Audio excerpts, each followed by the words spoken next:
Hello everyone and welcome back to Destiny.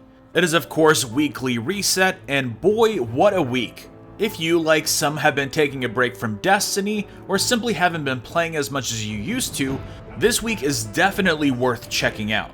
Not only do we have an incredible set of modifiers for the Nightfall and Strikes, but we also have the first return of Iron Banner for 2017. Also today we got the 2.5.0.1 patch, which addresses some of the remaining issues from the Dawning update. So some great improvements and a lot of fun to be had, so let's jump right in.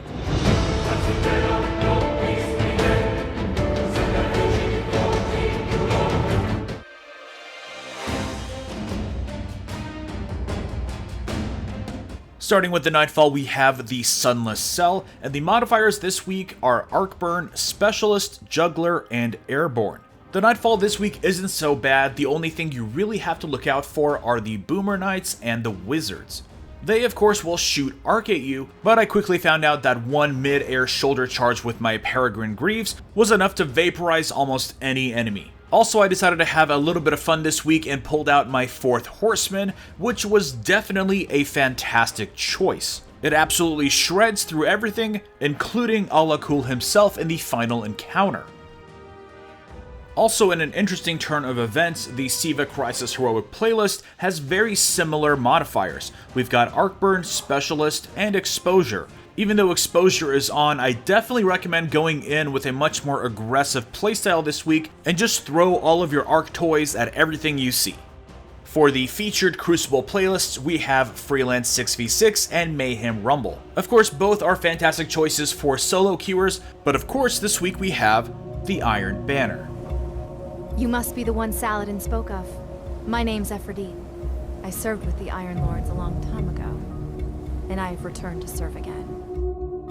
Yes, Lady Everdeen is back to welcome us into the new year. Of course, she has her standard weekly bounties, and for the gear, she has the gauntlets and chest pieces available.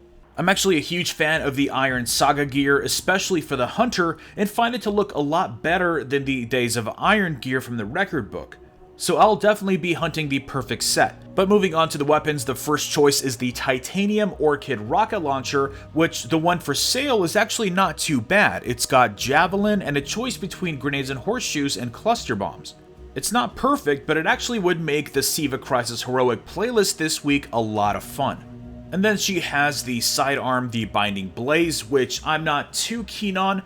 It's pretty decent as far as sidearms go, and the one available for sale isn't so bad with Snapshot and Rangefinder. And finally, Bungie today deployed a hotfix for Destiny with patch 2.5.0.1. The changes outlined started with activities. They fixed an issue where items required to complete Plagueland patrols were not dropping. Next, with the economy, they fixed an issue that prevented some players from purchasing the SRL Momentum gear from the Holiday Collection. A little too late for the Dawning event, but it's nice to have that fixed either way. Next, we have fixed an issue where the Snowdrag and Fellwinter souvenir consumables were not recovering to Postmaster. I didn't even know that was an issue. Next, they fixed an issue where not all of Xur's curios were being sold, including 3 of coins. This was a very interesting bug over the past few weeks, where a couple of the weeks in a row he wasn't selling 3 of coins because adding the 10 stack for heavy ammo synthesis maxed out his inventory space. Next is another fix for the Crucible, which is adding invisible physics and kill volumes to stop players from getting out of the intended playable space. There were a lot of maps that were adjusted, so I'll leave a link in the description if you want to check out the full list. Finally, they have a small fix for the sandbox where they fix an issue of the recoil stat on Abaddon and Nova Mortis. These weapons are of course supposed to get more accurate the longer the trigger is held, and that wasn't the case for the Abaddon and Nova Mortis. This fix brings their accuracy in line with the Thunderlord. Anyways, that brings us to the end of the video. Let me know what you're most excited about this week in the comments below. Drop a like if you enjoyed this video, and subscribe for more Destiny content.